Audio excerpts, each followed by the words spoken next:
Thank you, Donald, and good evening, everybody. Or should I say privet, which is what the Russians say when they want to say hello to each other. And I say that because, and maybe you've missed this, but a story appeared in the Guardian newspaper this morning saying that apparently I am a person of interest to the FBI who will be asking me questions about my deep links and relationships with the Russians. Am I indeed the go-between between Trump, the Russians and Julian Assange? Am I the spider at the centre of this huge international web? And just to make things a little bit more confusing, I was pictured in the street today chatting with David Davis, the Brexit secretary. So there are some who are thinking, well, maybe it wasn't just Trump. Perhaps Brexit was engineered by the Russians as well. And I'm going to tell you quite a lot more about both of those events as this next hour goes along. Now, this morning was very interesting. I wrote a piece that went up on the Telegraph Online late last night, where I said that I felt that Theresa May, who had been the Conservatives', at least they thought, biggest asset, had now become their biggest liability, coming across as cold, impersonal, coming across as somebody who wobbles, no strong and stable, but U-turns, changes her mind, and frankly pretty insincere. So I predicted that we would see far less of Theresa May over the course of the next week, and a lot more of Boris, and I suspect David Davis, and I would guess after last night, Amber Rudd too. Well, sure enough, we now hear that the Prime Minister, Mrs May, has pulled out of a pre-planned interview she was doing tomorrow morning on Woman's Hour. And Boris was out there this morning batting on the television. And let's just have a little listen to what Boris was saying this morning. Let's talk about the 350 million, which is so beloved of everybody who interrogates me. OK, people say to me this is a mythical sum. Actually, it's not a mythical sum. It refers to the amount of cash every week that this country does not control. So, a number, 350 million. Isn't it funny? We get bombarded in elections or in a referendum with stats, with numbers, and we forget almost all of them instantaneously. But Boris, of course, put that number of 350 million a week for the NHS on his coach, which he drove round the country in, and the number has stuck. And ever since the referendum, the other side have accused the Leavers of telling a great big lie. But here was Boris this morning, actually tackling that head on and saying, challenging the Labour Party, saying, look, you know, what would you do with the money? Or would you claim this money back? Or would you go on paying the European Union? And he was defending very strongly the figure of £350 million a week that will be better off by not being in the European Union, which could, amongst other things, be spent on the National Health Service. And I'd like to ask you, if he's right, and if you believe him, how do you think we should spend that £350 million a week? And, of course, there is going to be huge contention as to whether that figure was correct or not. I wonder what Burkhan in Sidcup thinks. Burkhan, good evening. Dr. Pezavud, comrade, how are you? I'm very well, thank you. I always make you laugh every time I'm on that. Very good. So was Boris right to go on the offensive, saying that Brexit would make us better off by £350 million a week? Yes, he was. He's been asked that countless and numerous times, especially when he was parading around the red bus, yeah, or the blue bus. But one thing I did want to say is, regarding the figures, now I'd spend 75 million on the NHS, yep, 75 million on social care, and the rest I would want to spend on free education for free university fees or college fees for children with parents earning less than $60,000 a year. Now, you're going to ask me why. This is a simple fact. No one can control immigration. The less skilled workers we have, the more immigration we're going to have. And what I think is it's important that we allow children to be able to have these. We should give them the tools they need to become skilled workers. And unless we don't give them the tools they need, we won't have them, and we will keep importing in our skilled workers, which is a bad thing. Wow. The fees are astronomical. £52,000 a year at the end of each course. Some people. But I suppose, Burkhan, the first question really is: will we have an extra £350 million a week to spend? Now, I have said since the beginning of that figure being used in the referendum campaign all the way through that I thought it was a mistake. And the reason I thought it was a mistake, Burkhan, is because it's a gross figure. It's a figure, and Boris's argument today was it's a sum of money over which we don't have control. Well, OK, Boris, up to a point that's fine, because some of that, of course, is the rebate, is the bit we get knocked off that we don't send. And then, of course, Burkhan, we get money back. Money comes back to farmers, money comes back to universities, etc. Net, we're probably looking at between 200 and 220 million a week. Now, we could, of course, say we ain't going to give the farmers the money. We're not going to give university research departments the money, but I very much doubt that would happen. So I think, honestly, in terms of what we could spend, let's call it just over £200 million a week. And, you know, you've got your priorities, and you think whatever's left over should be for free university education, if possible. Yes, I think that's perfect. I mean, of course, we get the rebate back, but one thing I do want to say is we need to concentrate on these farmers and these fishermen, because they have done nothing but poured their heart into the Brexit campaign. And I think if we forget about them, that's going to be absolutely, you know, for a constituency, they will vote Liberal. Because I don't think, because if the right, who use the farmers as a big bullet point in the Brexit referendum, you know, if we was to give up on them, I don't think that will work. No, and I can't see it happening, Burkhan. I cannot see the farmers being let down. That the fishermen, I suspect, are not going to get the deal they really want. Burkhan, thank you. George in Newton Ards, Northern Ireland. Do you think this figure of 350 million a week is right? Was Boris right to go on the front foot with it? Is 350 million a week free trade? Is that what they call free trade? Well, that's right, George. I mean, actually, I can't think of anywhere else in the world where you have to pay a membership fee just to have tariff-free access to each other's markets. And then you have to have 300,000 Poles with all their families for the next 60 years? Well, we certainly have the benefits, George, of open-door immigration to the European Union. This is right. Yeah, but if I want a loaf of bread, do I have to have 2 Poles to go with it? Well, I don't know about that.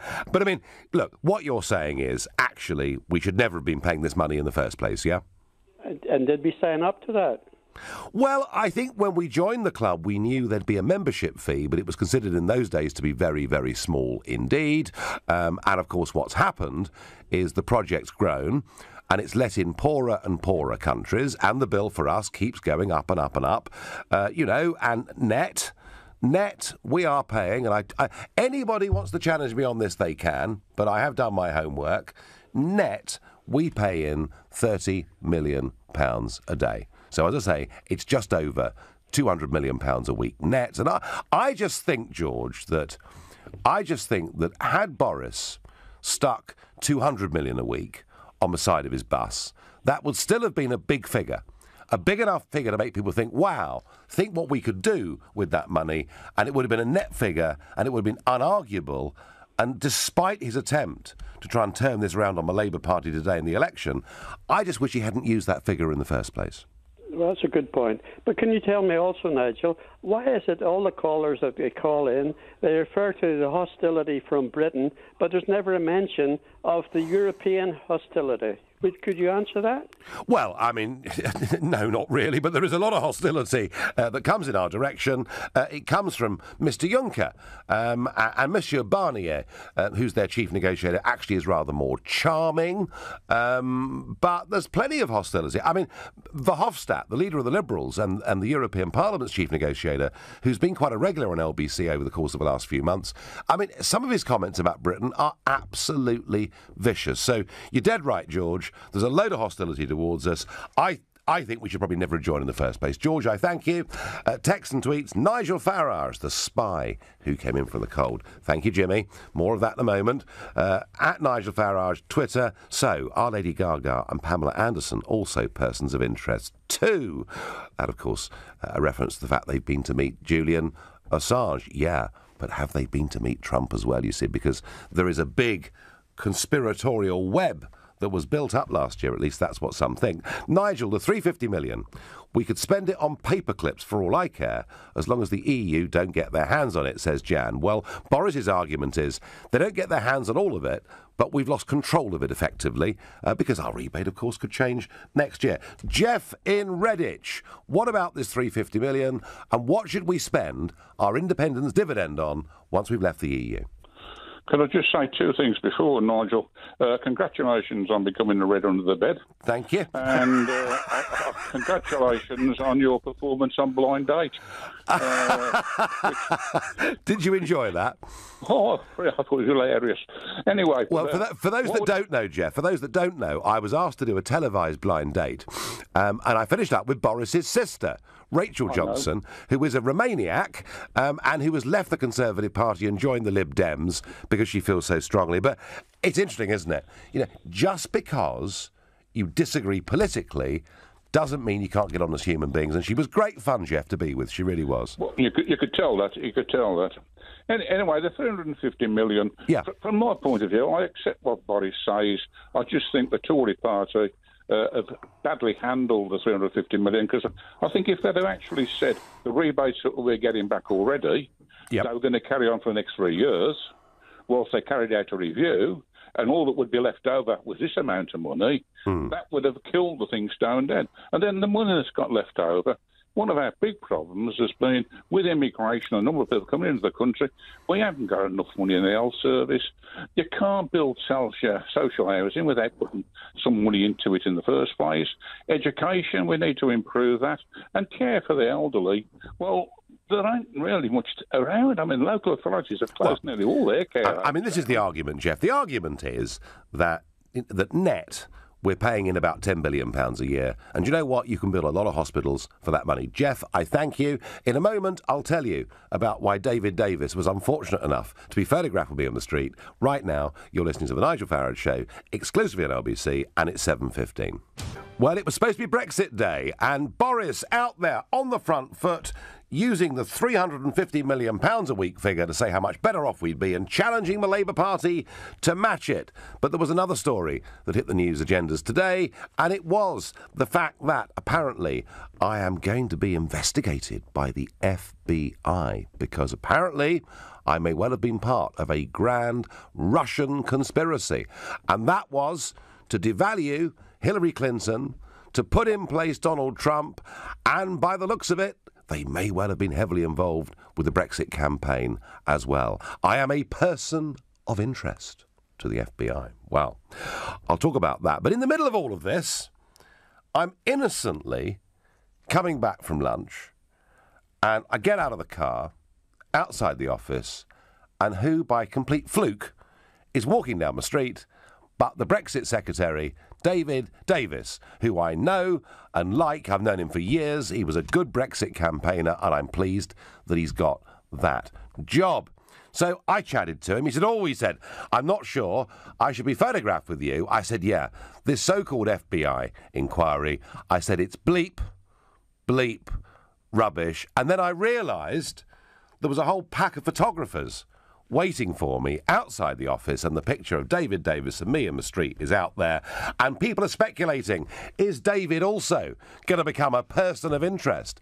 Is there some great intrigue going on between myself and the Brexit Secretary over the general election? And folks, it's all nonsense.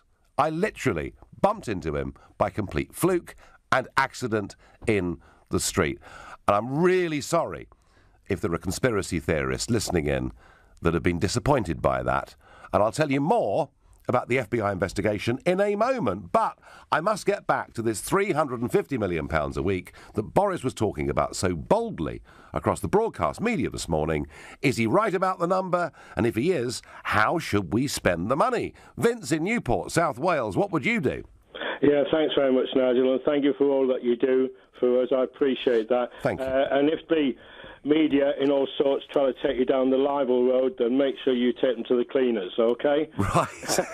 Now, going on to the NHS, yeah, absolutely. You were tired with a brush of that 250 million some time ago, wrongly, of course. Wrongly. Yeah, and as you say, let's talk about a net figure, 220 million, let's say, for the sake of argument.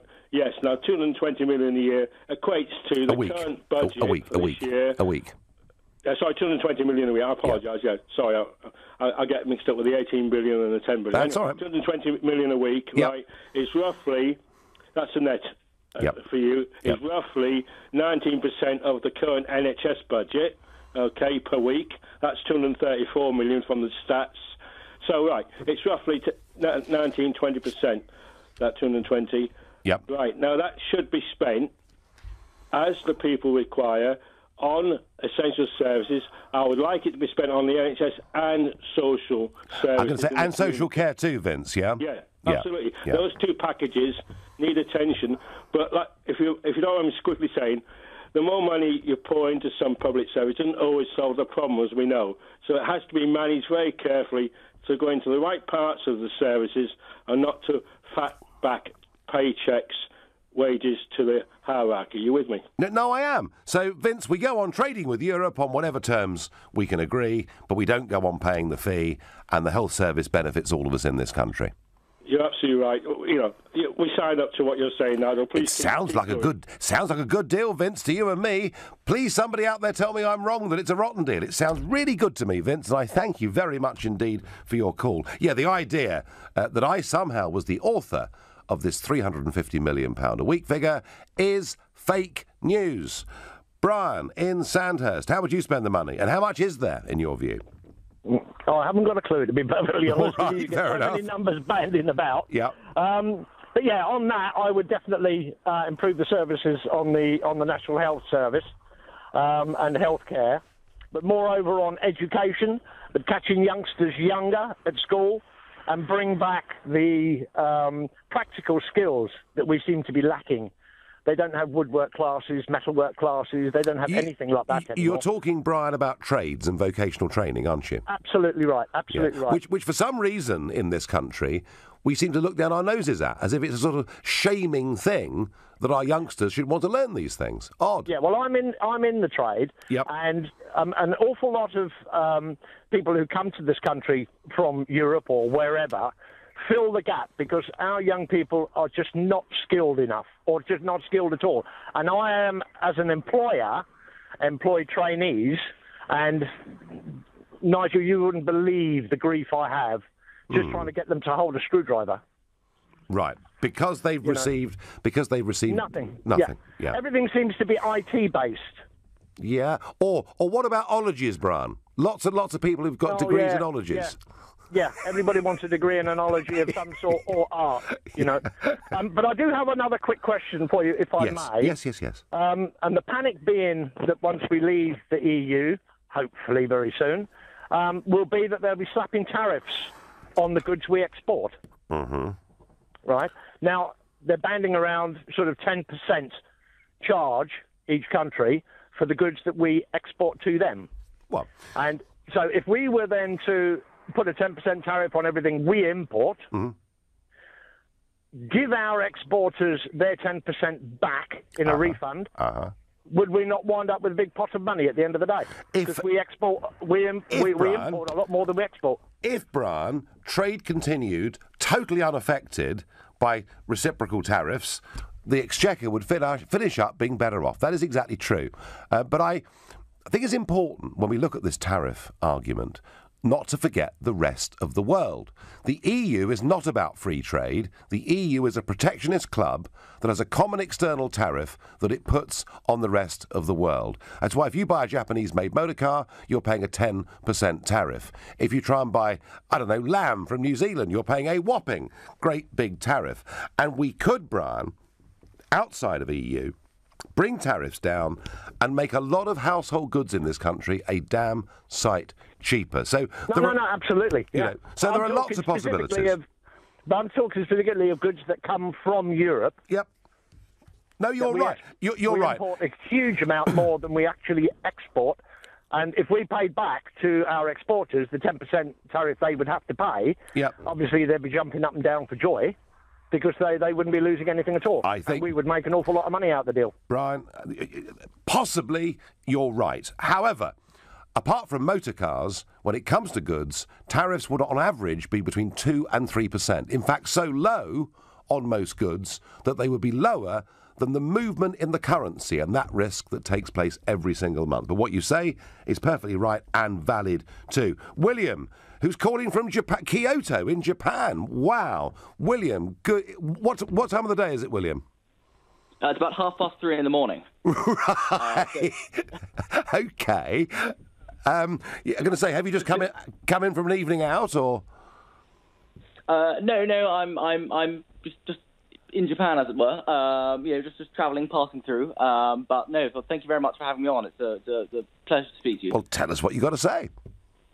Well, I mean, just in regards to the in inverted commas 350 million pounds. I mean, I think I've been listening, and education is oft repeated. The idea it should go into education, but I think. I agree to an extent. It should go into education, but in a different sense, namely fishing, because obviously you've got the common fisheries policy and the disastrous common fisheries policy, but perhaps the slightly more beneficial European Maritime and Fisheries Fund, which has obviously had an impact both positively and negatively on British fisheries. And with that going, I think action does need to be taken to ensure that British fishing remains at a stable level. And so I think that at least a section of that money should be allocated towards the transformation of fishing from, say, a more family or tradition, as it were, based industry towards something more vocational, perhaps on par with woodwork or plumbing or. Well, there is an argument, William. There is an argument, William, that we will have lost some of those traditional fishing skills. But I would actually say that I don't, and perhaps I'll get condemned for this, but I've been a friend of the fishermen for years and years and years. I don't think they need a penny of government money. I think what they need are the reclamation of our territorial waters and a reasonable set of rules that work with better conservation measures. And I think, William, what would happen is large-scale investment would then come into the fishing industry and we wouldn't need government money. Would you agree, though, that it would be a beneficial enterprise to get new blood, as it were, and kind of more of a vibrant, active of course. fishing industry? Of course. Part of which is through vocational skills. Of course. And I during the referendum, a skipper from Norway came over and spoke to Scottish skippers, and I'd been part of getting him over here.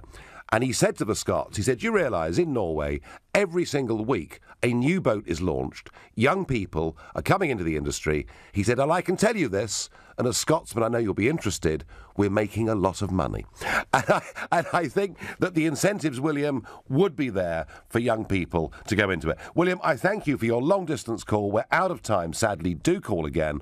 In a minute, I'm going to tell you the absolute truth about this FBI investigation and my involvement with Putin and the government and Assange and my part as the spider in the middle of that web. You're listening to the Nigel Farage Show, exclusively on LBC. It's 7:30. Well, we're talking about Boris Johnson going onto the front foot and saying we'd be better off by £350 million a week once we've Brexited. And is that figure right? How would you spend the money? We're also talking about whether, as a person of interest, apparently, to the FBI, I'm on the verge of being hauled off to be interrogated. And one other little thing that catches my eye is that in 25 minutes' time, Donald Trump will be giving a press conference in the White House where he will talk about whether America is going to stay part or withdraw from the Paris Accord on climate change. An accord where each individual state says by how much it will cut CO2 emissions, and whilst it's not legally binding, it was considered to be morally binding. And should Trump stay with the Paris Accord, signed up to by Obama, or not? My point on this has always been, whether you agree with Trump's view of carbon dioxide emissions and global warming or not, surely as he was elected by the American people, clearly on that ticket, he should be able to take America out of the Paris Accord. If he can't, Why bother having elections at all? Why not just set the course for the next 20 or 30 years? It just doesn't work. So in democratic terms, he's entitled to do it. I don't know what he'll do in 25 minutes. My guess is that he will say we're not going to stay part of it. But extraordinarily, my friend Mr. Juncker has been discussing this today, and he said that it was the duty of Europe to stand up to the US President, Donald Trump, if he decides to do this. And he added, the Americans just can't get out of the agreement. It takes 3 or 4 years to pull out. This is not the way it works. What levels of arrogance has this unelected, unsackable bureaucrat got that he thinks he can dictate the terms of Brexit to us, and now he thinks he's got the whip hand over the American president? Mr. Juncker, the days for people like you are numbered. Let's go back to Desmond in Watford. 350 million, Desmond. It's a bonanza, isn't it? Hello, Nigel. Hello. You're talking nonsense as usual, aren't you? I don't know. Tell me. Tell me. I tell you what, Desmond. Tell me what I've said that's wrong. Well, I originally wanted to phone in because you said something that was completely wrong a few minutes ago. You told a caller, right, that we pay a massive tariff on New Zealand lamb. Yeah. Yeah. That's wrong, isn't it? No. No, it is, because New Zealand have a quota to allow them to import tariff-free lamb into Europe, don't they? About 250,000 tonnes a year, and they don't use up all of their quota. So essentially, they can export freely New Zealand lamb into the European Union. That's why when you go down to the store, the only lamb that's available to me is either UK or New Zealand. And butter? Right? But sheep meat from all other parts of the world does face quite a high tariff. That's why you only get New Zealand or UK. And another thing you told us. What do we put on, Desmond? What do we put on Argentinian beef? Is it a 100% tariff? Is it, or how much? I can't remember. It's on New Zealand lamb. I believe it's something. I don't know, something like 50. It adds about 50%. I tell you what. Let's not, Desmond. Let's not bore everybody with agricultural tariffs. Well, yeah. Let's because you can't answer the question. Hang on. I just asked you, as you're an expert on this. Surely, no, I'm not an expert. I'm just someone who's done a bit of research. I've got an internet connection and an ability to read and write. Now, what about the 350 figure? So there's one other thing I'd like to make before you waffle on. And you told a caller that we pay 10% tariff on Japanese cars, yeah? Yes. Well, you neglected to say that Nissan, Honda and Toyota cars are made in the UK. There's probably other makes as well. What I said, Desmond, why don't you listen a bit more carefully? Why don't you listen a bit more carefully? I said we pay a 10% tariff on cars that are made in Japan and imported into this country, and that is a fact. Why would you want a Japanese import when you get one that's built in this country? Because people do, and actually we import a lot of cars that are made in Japan, Desmond. Now, Desmond, you could argue with me all night, and I'm sure you'd love to, but tell me, is Boris right about this 350 million a week figure? No, he's completely wrong, because we're only going to have to pay 100 billion to possibly just to sit down and talk about a free trade agreement. Well, I think... And the damage... Sorry, Nigel, but the damage done to our economy through to Brexit is going to be a lot more than 10 billion a year. The government spends 800 billion a year. How much of a small knock to our economy is needed to wipe out 10 billion quid's worth of tax revenues? Not that much. Do you not see, Desmond... We're never going to yield that 10 billion. Do you not see, Desmond, a massive potential benefit for us in re-engaging and being free to act with the 85% of the global economy that is outside the European Union? Well, we can already do that now. No, we can't. There's nothing stopping me. If I want to export something to a Brazilian, I can do it, can't it? The European Union are not going to stop. No, what we can't do is set the terms of trade. But actually, in a way, Desmond, you've made the best argument for us not even bothering with Article 50, not even going through the negotiation, just walking out, stopping paying our money and relying on, and you've made the argument superbly, and relying on World Trade Organization rules, because at the end of the day, if people like a product or a service and the price and they think it's reliable, they'll buy it anyway. Yeah, well, you haven't actually answered the question. Or you haven't corrected your misdirection of the caller. That you told him that he's paying tariffs on lamb for New Zealand. Yeah, no, hang on. We're talking about meat tariffs, butter tariffs, car tariffs. If Boris is wrong about the 350 million, and I think he is wrong, Desmond, but you still think that us being better off by a net 10 billion a year actually isn't worth it, because you think we're going to be worse off as a result of this for some reason. You're like a wet fish, aren't you? At the end of the day, you misled a caller into believing he's paying big tariffs on New Zealand. We're paying massive tariffs on everything.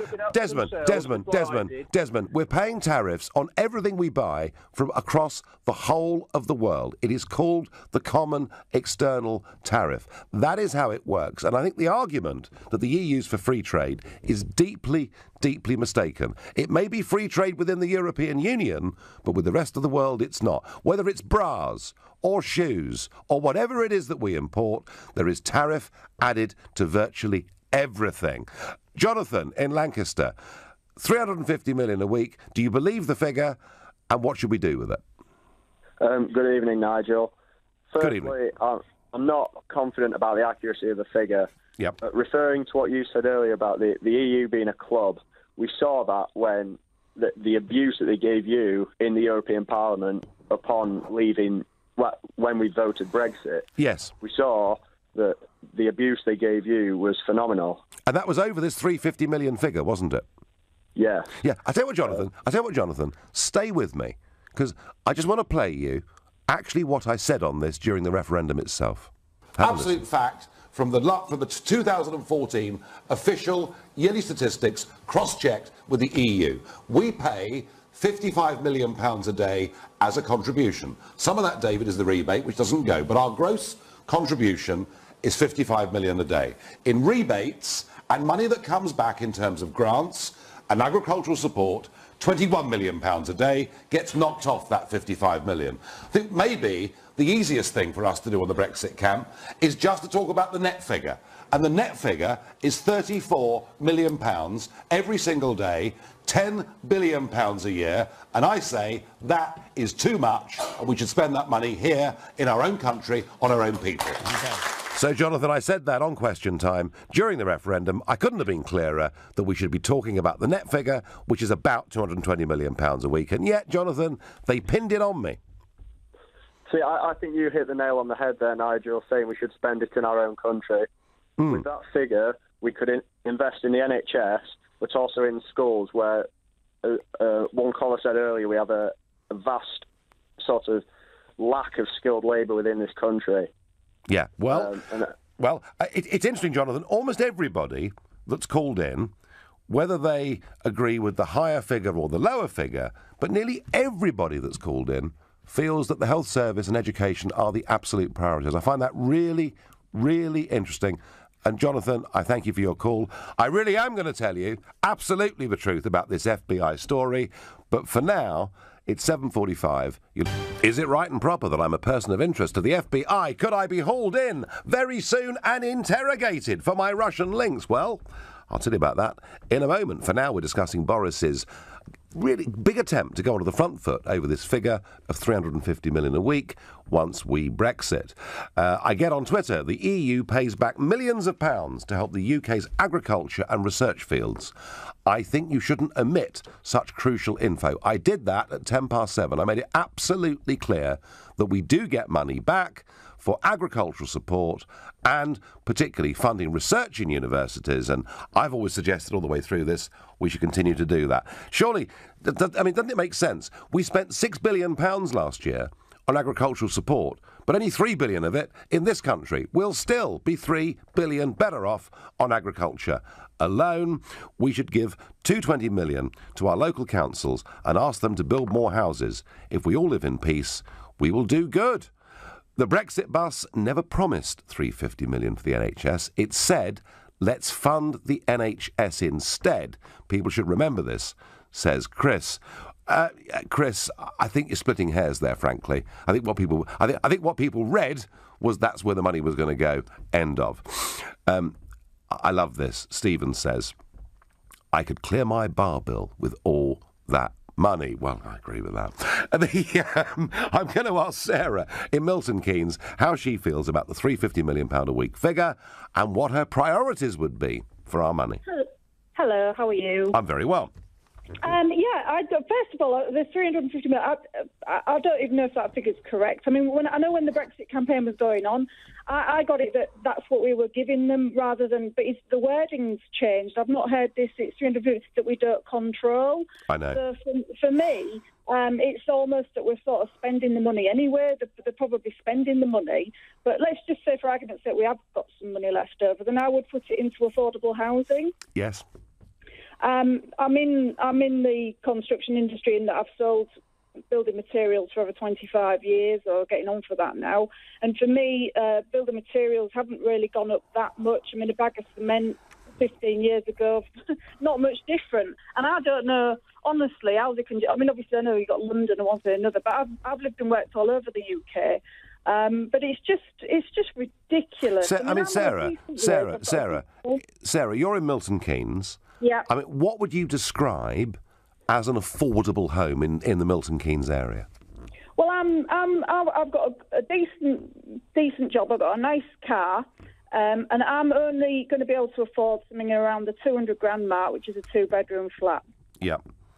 And I mean, that's once you get past this area, obviously it gets a bit. But I'm just wondering. I mean, as you can probably tell, I'm from up north originally, and I don't know what to do for the best. Whether I'm going to buy down here or get something up north or whatever. But it's just, I think also if they do it, whoever does it, they need to keep hold of that land, because as soon as they start to sell it off and outsource somebody to sort this problem out for it, it's that when it goes wrong. Because I think Mr. Prescott he tried it, and then by the time he'd finished, they'd just put it back on full market price. But the problem is, if a local authority builds houses and then sells them at far below what the market price for those houses would be, who should it sell them to, Sarah? Well, I think it's on a priority. I mean, they used to back in the day. Obviously, there were waiting lists and one thing and another. I've never even gone on a waiting list because I know there's supposed to be means tested. I've always had a job. I've always sort of sorted myself out, as it were. But I know that it'd probably drag some of the market down, but something's got to be done. It's just ridiculous. Well, I think, Sarah, you've added a new dimension here, because everybody's been talking about the health service, they've been talking about education, but I do think affordable housing is a massive issue.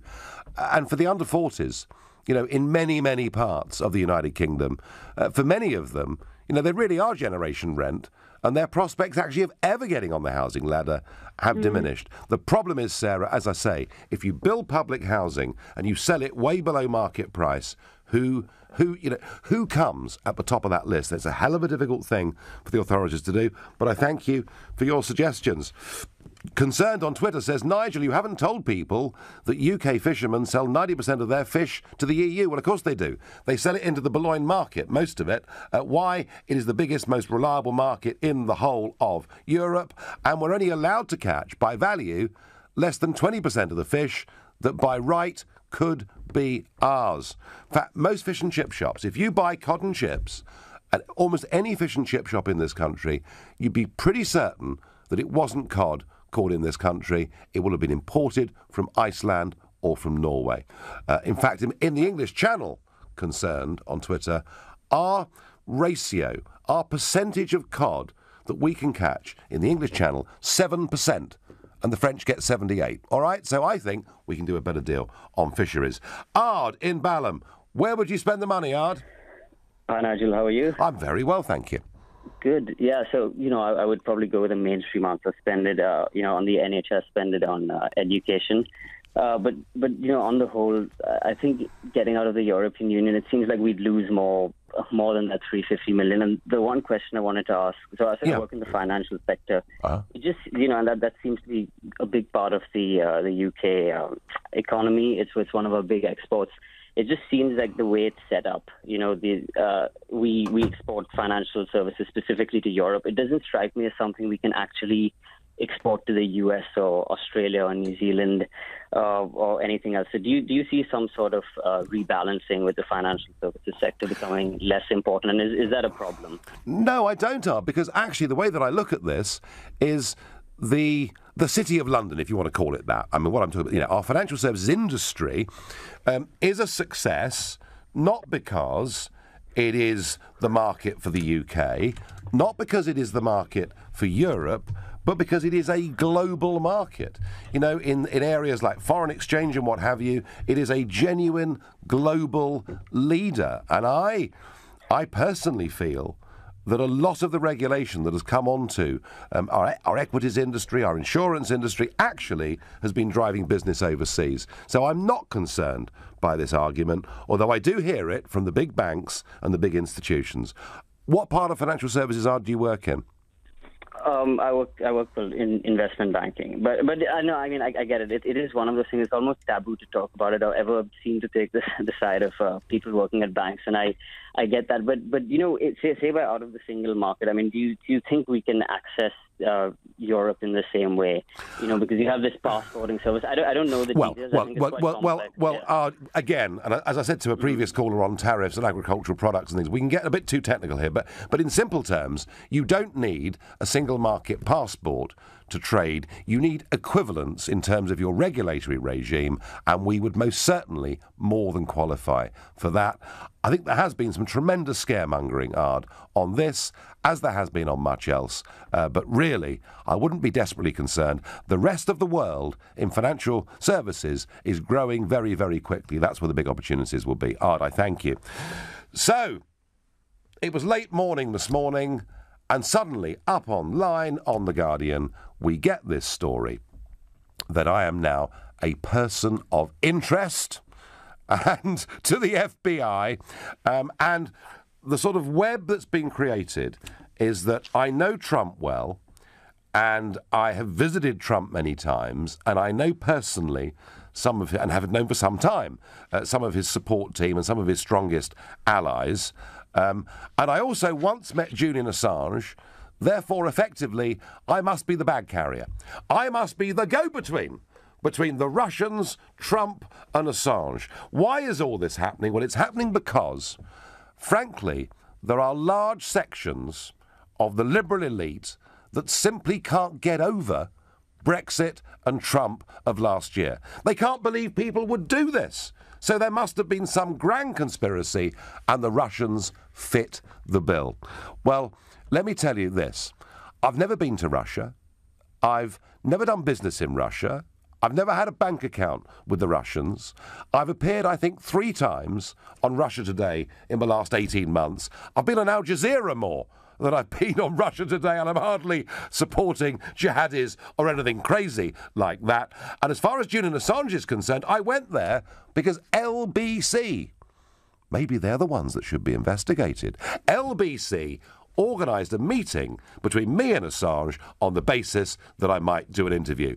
This whole story is fake news. It is hysteria, totally out of control. It is complete and utter baloney.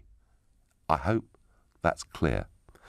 Thank you for your calls, texts, tweets and messages this evening. You've been listening to the Nigel Farage Show here on LBC. I'm back on Monday evening from 7. Coming up at 10, it's Ian Collins. But up next, it's Clive Bull. Nigel, thank you. And coming up, we're going to talk about the general election campaign. The polls cannot agree. Some predict a big Tory majority, others a Labour surge.